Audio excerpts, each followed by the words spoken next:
भ्रम में डालने के कानून है। भ्रम में डालने के कानून क्या है कि हम आपको कह रहे हैं गाय मारना है, हे भाई यहाँ नमक पाओ, वहां ये गौ हत्या रोकना हुआ।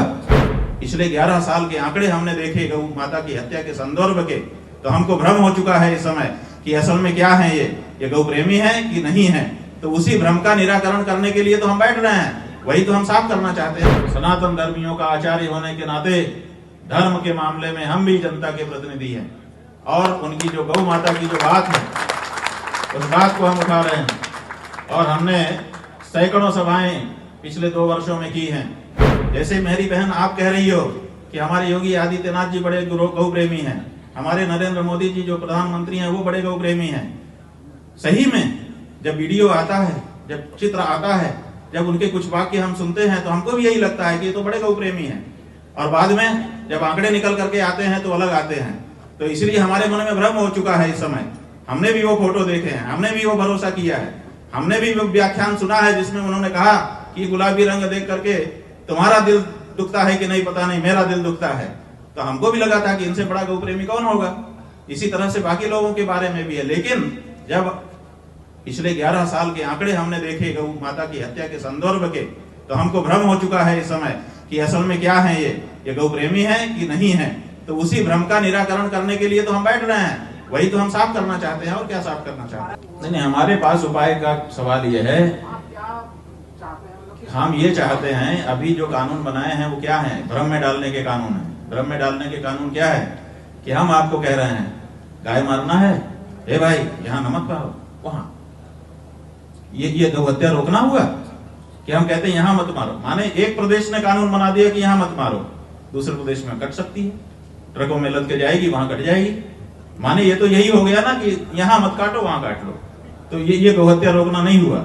हम कहते हैं जब देश एक है तो पूरे देश में गौ हत्या बंदी कानून होना चाहिए, और वो केंद्र सरकार को वो करना चाहिए। देखिए, कोई बात अच्छी नहीं होती, कोई बात बुरी नहीं होती, उसके पीछे का उद्देश्य उसको अच्छा और बुरा तय करता है। तो आप ये हमको बताइए कि जो मांग हो रही है उसके पीछे उद्देश्य क्या है। अगर उद्देश्य हम जान लेंगे तो हम उसको अच्छा बुरा बता देंगे। इसलिए कोई बात किस उद्देश्य से कही जा रही है ये तो पता चले। अगर संबंध में होली को लेकर एक अधिकारी के द्वारा बयान दिया गया, आप उस बयान को किस प्रकार देखते हैं, क्या कहेंगे? बात यह है कि पुलिस अधिकारी हैं, पुलिस में हमने जो अभी तक अनुभव किया है, हमारा अनुभव कितना सही है कितना गलत है ये तो आप लोग जानोगे, लेकिन हमने अनुभव ये किया है कि किसी भी पुलिस वाले की हिम्मत नहीं है कि अपने से ऊपर के अफसर के विरुद्ध कुछ बोल दे। वो बिल्कुल आदेश के पालक होते हैं, तो उनके ऊपर के अफसर जिस तरह की बात उनके बीच में करते होंगे उसी आधार पर वो बोला होगा, और वो अफसर उससे बड़े, वो अफसर उससे बड़े। आज से 1 सप्ताह बाकी है, 1 सप्ताह के बाद वो तिथि आ जाएगी।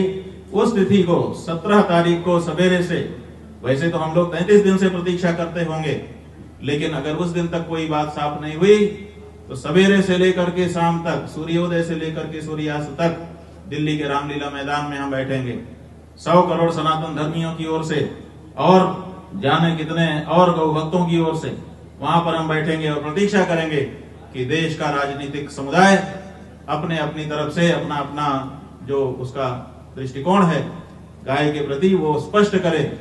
और अगर वो चुप रह जाता है तो हमने पहले से ही घोषणा कर दी है कि हम यह उदाहरण निकालेंगे कि आप नहीं बोल रहे हैं, इसका मतलब है कि 78 साल से जैसा होता है आया वैसा ही आगे भी आप करना चाहते हैं, आप गाय के विपक्ष में हैं। तो ये जो हमारी यात्रा हो रही है और ये जो हमारी प्रतीक्षा वहां पर बैठ करके होगी, ये इतिहास का एक दिन होगा। 2500 साल से शंकराचार्य परंपरा चली आ रही है। कभी कोई शंकराचार्य बैठ करके इस तरह से केवल स्पष्टता कि आपके मन में क्या है वो बता दीजिए, उतना भी बताने के लिए जब आगे नहीं आ रहे हैं तो हमको आगे आना पड़ा है। हम चाहते हैं कि देश के सभी राजनीतिक दल उस दिन के सायंकाल 5 बजे तक साफ कर दें कि वो गाय के पक्ष में है कि विपक्ष में है, ताकि हम हिंदू, ताकि हम सनातनी, ताकि हम गौ प्रेमी उनके बारे में अपना हमको क्या आगे व्यवहार रखना है उसको सुनिश्चित कर सकें। जो गाय के पक्ष में होगा स्वाभाविक है उसके बारे में हमारा अलग व्यवहार होगा, जो गाय के विपक्ष में होगा स्वाभाविक है उसके बारे में हमारा अलग व्यवहार होगा, और जो चुप रहेगा उसको भी हम गाय के विपक्ष में है, ऐसी अवधारणा निकाल करके उसके साथ अपना व्यवहार सुनिश्चित करेंगे। तो वहां पर आप पत्रकार बंधुओं ने हमसे पूछा था शुरू में ही, एकदम आरंभ में, कि आप यहाँ की व्यवस्थाओं से और इससे संतुष्ट हैं कि नहीं। हमने कहा था कि देखिए, हम व्यवस्था के लिए यहाँ नहीं आते, यहाँ तो जितनी कम व्यवस्था रहे उतना ही हम समझते हैं कि हमारी तपस्या होगी। लेकिन एक चीज जरूर है, और वो हम सरकारों से चाहते हैं। उन्होंने पूछा कि वो क्या चाहते हैं आप। हमने कहा कि यहाँ जो लोग आएंगे उनके रहने खाने सोने की क्या व्यवस्था है वो तो वो जाने, लेकिन स्नान तो सब करेंगे गंगा यमुना की धारा में। तो स्नान के लिए जो जल धारा का आ रहा है, कम से कम उसमें मल जल मिला हुआ नहीं होना चाहिए, वो शुद्ध होना चाहिए। भौतिक दृष्टि से कम ये जिम्मेदारी सरकारों की है। और सुनो तो भैया, आपको बहुत जल्दी है, हम बता भी तो दें। तो हमने ये कहा था कि ये उनकी जिम्मेदारी है और इसमें सुनिश्चित करें। बाद में हमने माघ मेला के अधिकारी को लिख करके पत्र भी रिसीव कराया था कि आप प्रतिदिन कुछ घाटों का चयन कर लीजिए, वहां से सैंपलिंग कर दीजिए और लेबोरेटरी में रोज रोज जांच करा के उसको डिस्प्ले कर दीजिए, ताकि किसी के मन में ये शंका न रहे कि हम जिस जल में नहा रहे हैं वो सही है कि नहीं है, क्योंकि बाद में इस तरह की बातें उठाई जाती हैं।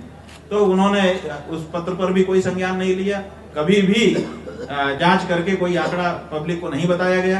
क्या ये वहां पर गए स्नानार्थियों का अधिकार नहीं था कि वो जान सकें कि हम किस तरह के जल में स्नान कर रहे हैं? लेकिन जब स्नान पूरा हो गया उसके बाद रिपोर्ट सार्वजनिक हुई और आपके सामने सब बात है। तो ये बात, इतना बड़ा आप आयोजन कर रहे थे, बहुत सारी दूसरी बात व्यवस्थाओं की बातें आप कर रहे थे, लेकिन स्नान के लिए जो जल था उसकी पवित्रता और पारदर्शिता के बारे में आपने क्यों नहीं ध्यान दिया? और क्यों ये बाद में हमको सुनने को मिला कि मल जल मिश्रित जल में हमको सबको स्नान करना पड़ा? तो ये तो बड़ा प्रश्न है ही है, ये सदा के लिए अब तो बन गया।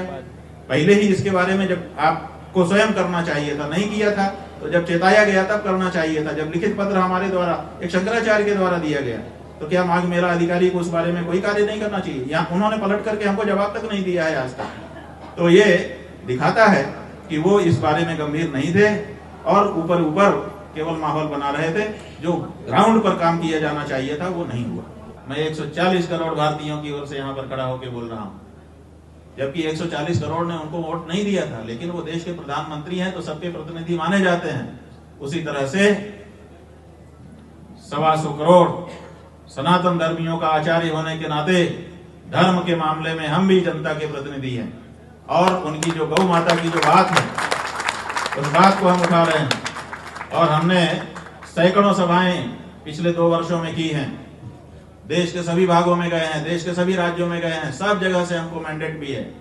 तो हम यहाँ पर 125 करोड़ जो गौ प्रेमी हैं उनकी ओर से बैठेंगे और पूरा दिन प्रतीक्षा करेंगे, सूर्योदय से लेकर के सूर्यास्त तक। अंग्रेज माने घड़ी की टाइम से अगर आप पूछते हैं तो 7 बजे से 5 बजे तक बैठेंगे, और 5 बजे तक अगर सूचना नहीं आई तो हमने बता दिया हमारी अवधारणा हम स्पष्ट कर देंगे, और अगर आती है तो उसके अनुसार व्यवहार स्पष्ट कर देंगे।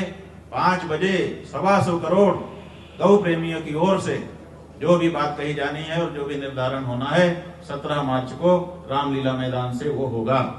हमसे जुड़े रहने के लिए हमारे YouTube चैनल को सब्सक्राइब करें और नई वीडियो की नोटिफिकेशन के लिए बेल आइकॉन को दबाएं। अगर आप ये वीडियो Facebook पर देख रहे हैं तो लाइक जरूर करें और ज्यादा से ज्यादा शेयर करें। धन्यवाद।